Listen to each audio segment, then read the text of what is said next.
জনগণ যদি আমাদেরকে সমর্থন দেয়, জনগণ যদি ধানের শীষে ভোট দেয়, ইনশাআল্লাহ আপনাদের সামনে যে সকল প্রতিশ্রুতি আমরা রেখেছি পর্যায়ক্রমিকভাবে আমরা সকল প্রতিশ্রুতি ইনশাআল্লাহ বাস্তবায়ন করব। কারণ জনগণই আমাদের শক্তি, জনগণই আমাদের সমর্থন, জনগণই আমাদের প্রকৃত বন্ধু। এখন প্রিয় ভাই বোনেরা, আমাদের ভোটের অধিকার কিন্তু কেড়ে নেওয়া হয়েছিল 16 বছর ধরে। মানুষ তার ইচ্ছা মতন স্বাধীন মতন ভোট দিতে পারে না।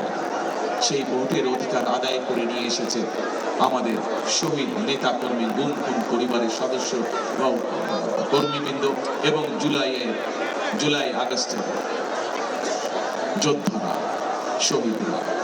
প্রিয় ভাই বোনেরা, একটি মহল কিন্তু ষড়যন্ত্র করে যাচ্ছে কিভাবে নির্বাচনকে বিঘ্নিত করা যায়, নির্বাচনকে বিতর্কিত করা যায়, নির্বাচনকে বাধাগ্রস্ত করা যায়।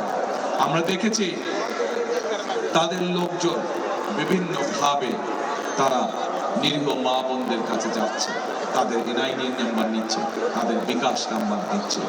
আপনাদের সকলকে আজকে সতর্ক থাকতে হবে। এলাকায় এলাকায়, পাড়ায় পাড়ায়, মহল্লায় মহল্লায় নজর রাখতে হবে যাতে এই সব গুপ্তরা গিয়ে মানুষকে বিভ্রান্ত করতে না পারে। পারবেন তো? শুধু তাই নয় প্রিয় ভাই বোনেরা, পত্রিকার পাতায় আমরা খবর দেখেছি যে এই গুপ্ত বাহিনীর সদস্যরা তারা এই যে ব্যালট পেপারে যে সিল দেয়, নকল সিল তৈরি করতে গিয়ে তারা আইন শৃঙ্খলা বাহিনীর হাতে ধরা পড়েছে। আজকে আমাদেরকে সতর্ক থাকতে হবে যাতে পকেটে করে নকল সিল দিয়ে কেউ ভিতরে ঢুকতে না পারে। ভোট কেন্দ্র আপনারা যাবেন, দেশের আইন অনুযায়ী ভোট দিবেন, কিন্তু ভোট দিয়ে চলে আসলে হবে না। হিসাব নিকাশ বুঝে নিয়ে তারপরে ঘরে ফিরতে হবে।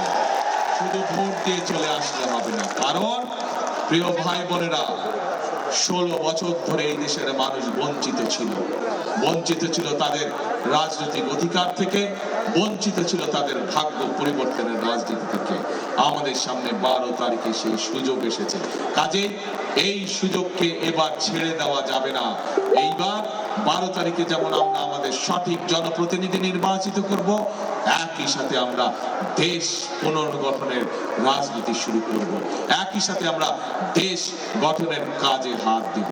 এখন প্রিয় ভাই বোনেরা, দেশ গঠনের রাজনীতিতে, দেশ গঠনের কাজে কে কে আছেন আমার সাথে হাত তুলেন। কারা কারা আছেন দেশ গঠনে? আলহামদুলিল্লাহ। এত মানুষের সমর্থন যদি আমরা পাই, এত ধন্যবাদ আপনার, এত মানুষের সমর্থন যদি বিএনপি পায়, ইনশাআল্লাহ এই দেশকে কেউ ঠেকিয়ে রাখতে পারবে না। এই দেশ ইনশাআল্লাহ মুক্তিযোদ্ধাদের যে প্রত্যাশিত বাংলাদেশ ছিল, জুলাই যোদ্ধাদের যে প্রত্যাশিত বাংলাদেশ ছিল, সেই বাংলাদেশ ইনশাআল্লাহ আমরা গঠন করেই ছাড়ব ইনশাআল্লাহ।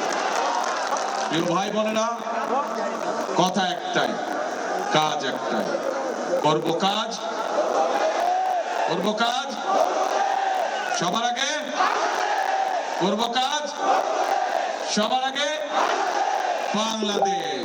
প্রিয় ভাই বোনেরা, এই দেশের জনগণের নেত্রী দেশনেত্রী বেগম খালেদা জিয়া, যে কিনা এই এলাকায় 91 সালে নির্বাচন করেছিলেন, সেই নেত্রীকে আপনারা দেখেছেন কিভাবে স্বৈরাচার অত্যাচার নির্যাতন করেছিল, কিভাবে তাকে জেল জুলুমে ভরে রেখেছিল। প্রিয় ভাই বোনেরা, ওনার সন্তান হিসেবে আমি জানি সেই স্বৈরাচার তাকে অনেকবার বলেছে যে দেশ ছেড়ে চলে যেতে, সব জেল জুলুম তারা উঠিয়ে নেবে। কিন্তু দেশনেত্রী খালেদা জিয়া এই দেশের জনগণকে রেখে কখনো চলে যান নাই।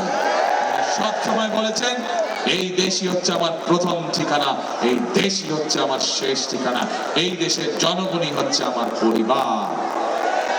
প্রিয় ভাই বোনেরা, এই বাংলাদেশ, আমরা যারা এখানে সকলে উপস্থিত আছি, এই বাংলাদেশই হচ্ছে আমাদের প্রথম, এই বাংলাদেশই হচ্ছে আমাদের শেষ ঠিকানা। কাজে এই দেশকে আমাদেরই গড়তে হবে, এই দেশকে আমাদের এই পুনর্গঠন করতে হবে, যাতে এই দেশের সন্তানেরা ভবিষ্যতে সঠিক শিক্ষা পায়, এই দেশের মানুষ যাতে ঠিকভাবে বেঁচে পড়ে স্বাস্থ্য সেবা পায়, এই দেশের যুবকরা যাতে কর্মসংস্থানের ব্যবস্থা করতে পারে, এই দেশের মা বোনেরা যাতে স্বাবলম্বী হয়ে উঠতে পারে।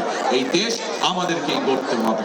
সেই জন্য আসুন, 12 তারিখ হবে নির্বাচন, 13 তারিখ থেকে হবে দেশ গঠনের যুদ্ধ শুরু হবে ইনশাআল্লাহ। 13 তারিখ থেকে সেই যুদ্ধে আপনাদেরকে আমি পাশে পেতে চাই। আছেন তো আমার সাথে? ইনশাআল্লাহ। আল্লাহ হাফেজ। বাংলাদেশ জিন্দাবাদ, বাংলাদেশ জাতীয়তাবাদী জিন্দাবাদ।